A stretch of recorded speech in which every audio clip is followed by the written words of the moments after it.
आज हम देखेंगे पॉलिटी के संविधान के भाग। तो आज का मेरा पहला क्वेश्चन है, भारतीय संविधान कितने अध्याय में विभाजित किया गया है? भारतीय संविधान कितने अध्याय में विभाजित किया गया है? तो इसका राइट आंसर डी होगा 22। भारतीय संविधान कितने अध्याय में विभाजित किया गया है? तो इसका आंसर हो जाएगा डी।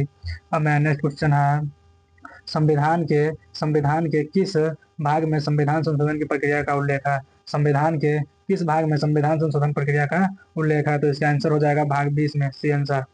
अब मेरा नेक्स्ट क्वेश्चन है, भारतीय संविधान के किस भाग में पंचायतों से संबंधित उपबंधों का उल्लेख है? भारतीय संविधान के किस भाग में भारतीय संविधान के किस भाग में पंचायतों से संबंधित उपबंधों का उल्लेख है? तो इसका आंसर हो जाएगा 3 का आंसर हो जाएगा डी, 9।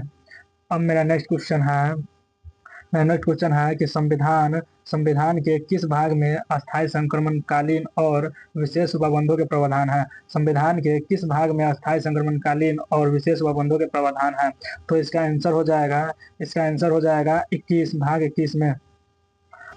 अब मेरा नेक्स्ट क्वेश्चन है कि हमारे संविधान के किस भाग में 300 पानों में पंचायतें बनने की परिकल्पना की गई है? तो इसका आंसर हो जाएगा भाग 9। अब आते हैं नेक्स्ट क्वेश्चन की ओर। नेक्स्ट क्वेश्चन है, निम्नलिखित में से संविधान का कौन सा भाग नगरपालिका से संबंधित है? निम्नलिखित में से संविधान का कौन सा भाग नगरपालिका से संबंधित है? तो इसका आंसर हो जाएगा भाग डी, आंसर हो जाएगा 9 के कम, और यूपीएससी 2015 में पूछा गया है। नेक्स्ट क्वेश्चन की ओर आते हैं। तो नेक्स्ट क्वेश्चन है, संविधान के किस भाग में नीति निर्देशक तत्वों का उल्लेख किया गया है? संविधान के किस भाग में नीति निर्देशक तत्वों का उल्लेख किया गया है? तो भाग 4 में। बहुत इजी क्वेश्चन है। अब आते हैं नेक्स्ट क्वेश्चन, संविधान के भाग एक में निम्न में से किसका वर्णन है? संविधान के भाग एक में किसका वर्णन है? संघ और उसका राज्य क्षेत्र। संविधान के भाग एक में किसका वर्णन है? संघ और उसका राज्य क्षेत्र। अब आते हैं नेक्स्ट क्वेश्चन की ओर। नेक्स्ट क्वेश्चन है नेक्स्ट क्वेश्चन है, भारतीय संविधान का कौन सा भाग मूल अधिकारों से संबंधित है? भारतीय संविधान का कौन सा भाग मूल अधिकारों से संबंधित है? तो इसका आंसर हो जाएगा 3, डी आंसर। एसएससी 2022 में पूछा गया प्रश्न है। अब आते हैं नेक्स्ट क्वेश्चन की ओर। नेक्स्ट क्वेश्चन है, भारतीय भारतीय नागरिकों के मूल कर्तव्यों का विवरण संविधान के किस भाग में दिया गया है? भारतीय नागरिकों के मूल कर्तव्यों का विवरण संविधान के किस भाग में दिया गया है? तो इसका आंसर हो जाएगा भाग 4 के कम में दिया गया है। अब आते हैं नेक्स्ट क्वेश्चन की ओर। नेक्स्ट क्वेश्चन है, भारत भारत के संविधान का भाग 8 से संबंधित है। भारत के संविधान का भाग 8 से संबंधित है। तो इसका आंसर हो जाएगा केंद्र शासित प्रदेश, और एसएससी 2020 में पूछा गया प्रश्न है। अब आते हैं नेक्स्ट क्वेश्चन की ओर। नेक्स्ट क्वेश्चन है, संघीय कार्यपालिका की व्याख्या संविधान के किस भाग में की गई है? संघीय कार्यपालिका की व्याख्या संविधान के किस भाग में की गई है?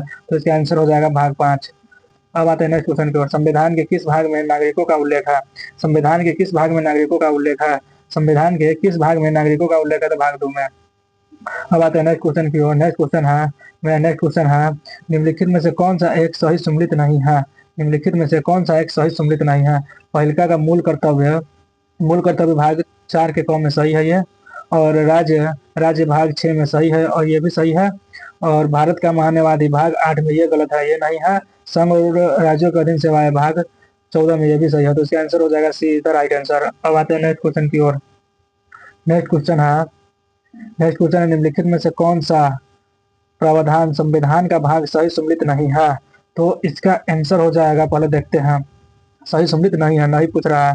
तो अधिकरण भाग 11 में ये गलत है, इसमें नहीं है। संघ और राज्य क्षेत्र भाग 8 में ये सही है। अनुसूचित और जनजाति क्षेत्र ये भी सही है। राजभाषा ये भी सही है। तो इसका आंसर हो जाएगा ए। अब आता है नेक्स्ट क्वेश्चन की ओर। मैं नेक्स्ट क्वेश्चन है कि निम्नलिखित में से कौन एक सही सम्मिलित नहीं है, यानी सही सम्मिलित नहीं है? तो इसका आंसर हो जाएगा सही सम्मिलित नहीं है, नागरिक नागरिक भाग 2 में डाल देता है, ये सही है। और संघ और राज्य क्षेत्र ये गलत है। संघ और राज्य क्षेत्र भाग 8 में नहीं होगा। नगरपालिका भाग 9 के में सही है, और निर्वाचन भाग 15 में ये भी सही है। तो इसका आंसर हो जाएगा बी, इधर राइट आंसर बी। अब आते हैं नेक्स्ट क्वेश्चन की ओर। 1992 के 74वें संशोधन अधिनियम के भारत के संविधान में एक नया भाषा जोड़ा गया। कौन सा नया भाषा जोड़ा गया था? तो इसका आंसर हो जाएगा 17 का आंसर हो जाएगा 9 का ए, आंसर हो जाएगा 9 का ए। 1992 के 74वें संशोधन अधिनियम ने भारत के संविधान में एक नया भाग जोड़ा गया, D is the right answer. तो आज का सेशन पूरा हुआ। धन्यवाद।